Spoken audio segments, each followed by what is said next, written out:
अस्सलाम वालेकुम। इस शॉर्ट वीडियो में I will explain the contents of a risk register कि एक रिस्क रजिस्टर के बेसिकली कंटेंट्स क्या होते हैं। थ्योरेटिकली तो हम सब ने पढ़ा होता है, लेकिन आपको एक उसकी विजुअल डिस्क्रिप्शन के लिए आपको क्लियर कट और बड़ी क्लैरिटी के साथ पता होना चाहिए कि रिस्क रजिस्टर में कौन कौन से कॉलम्स होते हैं और व्हाट डू दे रिप्रेजेंट, उसमें क्या क्या डिटेल्स आपकी इनपुट होती हैं। तो I just in this 2-minute video I'll just give you a rundown कि कौन कौन से कॉलम्स होते हैं।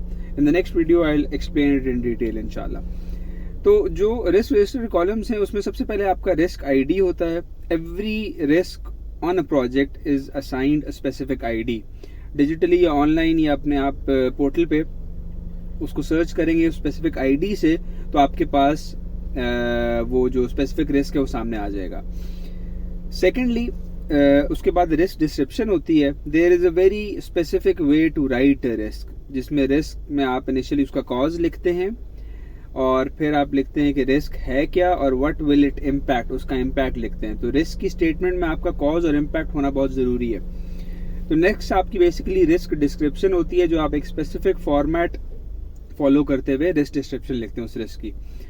नेक्स्ट कॉलम में आपका जो स्पेसिफिक रिस्क है उसकी रिस्क कैटेगरी होती है। Is it an internal risk, is it an external risk, is it a technical risk, is it an unforeseeable risk. तो ये डिफरेंट कैटेगरीज हैं। इस तरह की 3-4 और कैटेगरीज भी हैं। इनमें से कौन सी कैटेगरी में रिस्क आपका लाई करता है।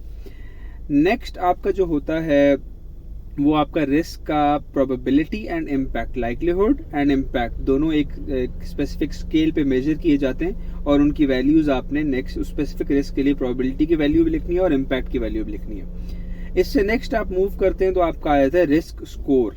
रिस्क स्कोर आपका कैलकुलेट होता है by multiplying the probability with the impact, तो आपके पास रिस्क स्कोर आ जाता है आगे। रिस्क स्कोर के बाद आप आगे जाते हैं तो आपके पास नेक्स्ट कॉलम में आता है बेसिकली मिटिगेशन स्ट्रेटजी, या रिस्क को आपने किस तरह काउंटर करना है। रिस्क काउंटरिंग स्ट्रेटजी क्या होगी आपकी, तो स्पेसिफिकली स्ट्रेटजी आपकी in simple words, in brief and concise way, वो आपकी रिस्क रजिस्टर में लिखी जाती है। लास्टली आपका रिस्क ओनर आता है लास्ट कॉलम में। कोई भी रिस्क जब आइडेंटिफाई होता है और जब वो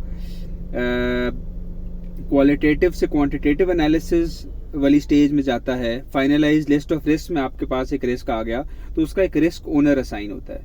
that risk owner is responsible for monitoring the risk throughout, and whenever it is about to happen और डज हैपन, तो वो उस रिस्क ओनर की रिस्पॉन्सिबिलिटी होती है कि जो काउंटर रिस्क रिस्पॉन्स प्लान है उस स्पेसिफिक रिस्क से रिलेवेंट उसको इम्प्लीमेंट करवाए।